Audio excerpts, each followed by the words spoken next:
संगत जी, प्यार से कहना धन निरंकार जी कि कैसे आप सब ये परमपिता परमात्मा निरंकार ये घट घट पे जो बसा है। अभी शब्द भी जैसे आया कि हर एक में हमने क्या देखना है कि ये निरंकार की जो अंश है, ये आत्मा हमारे अंदर है और हमारे जीवन का लक्ष्य है अपनी आत्मा को परमात्मा से मिलाने का। तो जहाँ कि हर एक को जब हम हर एक के अंदर वो नूर देखेंगे, ये निरंकार का ही अंश देखेंगे, तो फिर ही प्यार होगा। नहीं तो वो पॉसिबल नहीं हो पाता कि अगर हम जैसे यहाँ बैठे हैं, किसी का नाम तक भी नहीं जानते, या कोई और अभी कोई दूसरे देश में कोई बैठा होगा जिसको कभी ना मिले हैं ना मिलेंगे,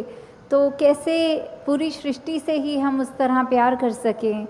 तो वो केवल तभी हो सकता है जब हम ये रचनहार, ये परमात्मा निरंकार से ही प्यार करें। तो अपने आप वो हमारी आंखों के आगे ज्ञान उजाला जब हो जाता है तो सब कोई एक समान दिखता है, फिर वही प्यार आता है। और ये संतों ने भी युगों युगों से ऐसे ही बताया है कि अगर हम जी रहे हैं तो हमें नफ़रत नहीं करनी, प्यार करना है। और वो प्यार जैसे कबीर जी ने भी कहा है कि 2.5 अक्षर प्रेम के, तो वही बात कि हम अपने सिर्फ आप से तो पहले करें, उससे पहले इस निरंकार प्रभु परमात्मा को देखकर हर एक से वही प्यार एक्सटेंड करें, तभी हर चीज़ और प्यारी लगती है। कि अगर हम कुछ किसी से मिल रहे हैं और वो बिल्कुल एक अजनबी है, तो भी उसके लिए मन में पहली फीलिंग ही वो प्यार की आएगी, क्योंकि ये जो परमात्मा ने दिल बनाया है उसको आइडियली सिर्फ प्यार करने के लिए ही बनाया है। और जब वो प्यार दूसरी फीलिंग्स, नेगेटिविटीज़ में अगर हम ज़्यादा अपना रुझाव रखेंगे, तो मन में पहले किसी को देखते ही वो चेहरे पे मुस्कुराहट की बजाय वो एक शिकन आता है। तो इसी में हमें ये देखना है कि किस तरह हम अपने आप में वो तब्दीली लाएं, ये ज्ञान प्राप्त करके एक वो अपने मन में ठहराव लाएं, ये प्यार और बढ़ाएं अपने दिल में, कि हर एक में ही फिर ये निरंकार का खुदा का अंश जब दिखे तो हर एक से ही उस तरह प्यार हो जाए। हाँ जी। अन के घट घट अंदर सबना दा सत्कार करन। तो फिर ये भाव प्यार के बाद आता है सत्कार का। जब हर एक में खुदा को देखा तो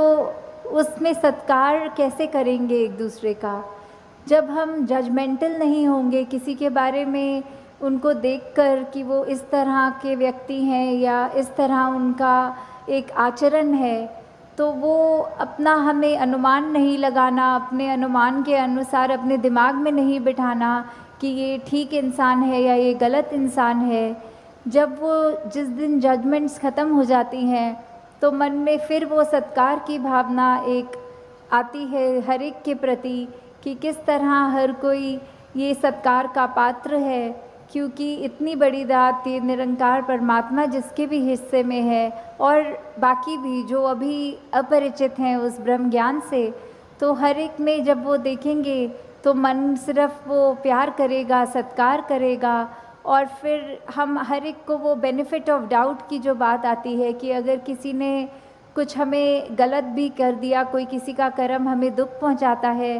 तो अपने उस व्यक्ति से गुस्सा ना करके सिर्फ एक ही भाव मन में अपने आप आएगा कि उस व्यक्ति की शायद कोई मजबूरी रही होगी, आज उसका हो सकता है दिन अच्छा ना रहा हो, कोई किसी ने कुछ उसको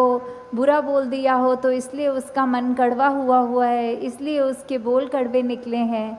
तो जब तक ये बात नहीं हम दे पाएंगे अगले को बेनिफिट ऑफ डाउट, तब तक हम वो सत्कार, ये प्यार कुछ भी नहीं उस तरह दे सकेंगे,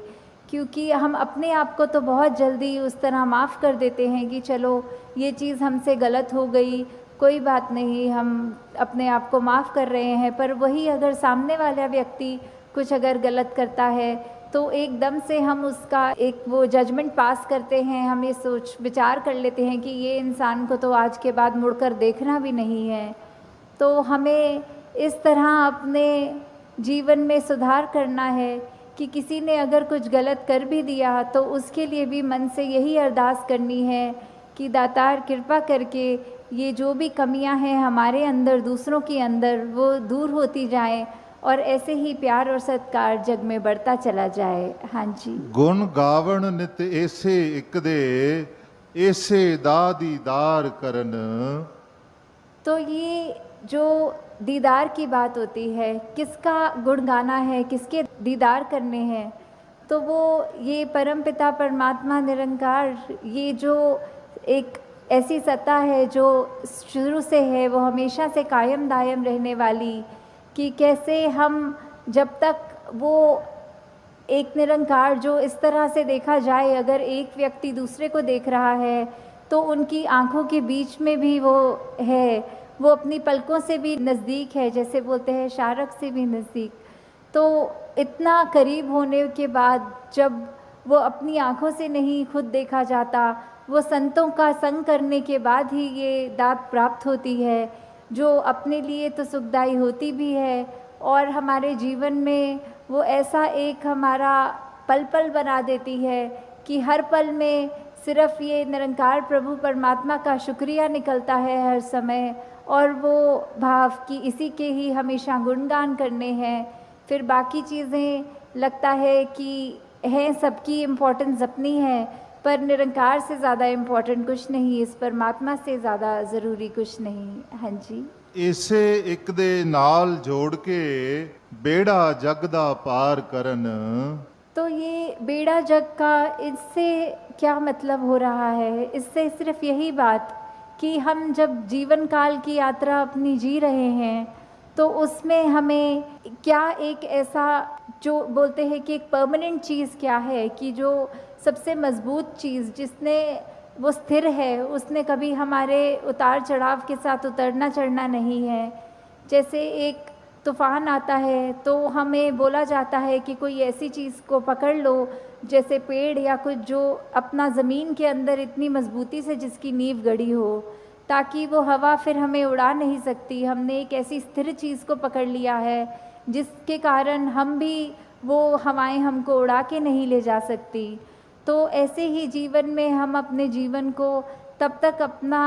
अच्छे से जीवन जी सकेंगे जब तक हम ये निरंकार के साथ अपने मन से ना जुड़ें, तब तक वो एक जीवन भी हमारे उतार चढ़ावों के साथ फिर उथल पुथल मचाता है मन में।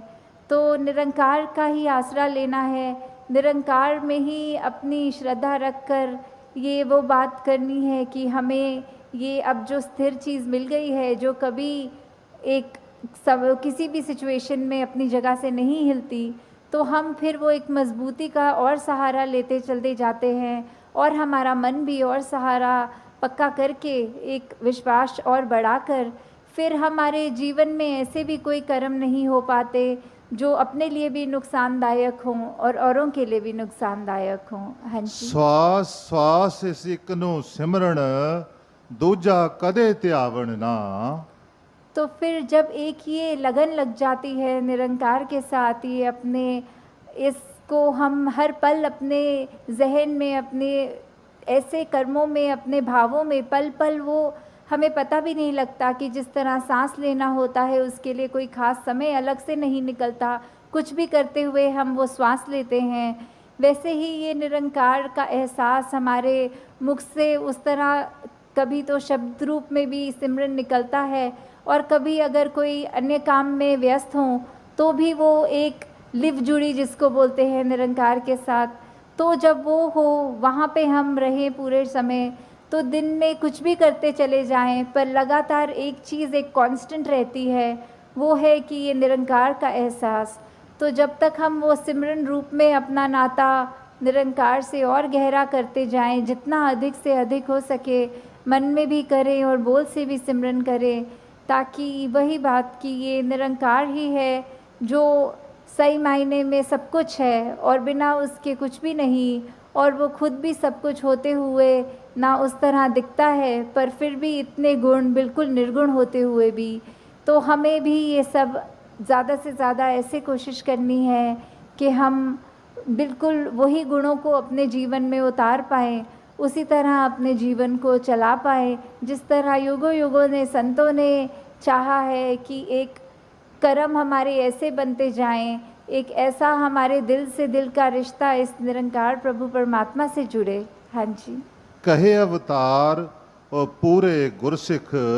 एक नु कदी भुलावन ना।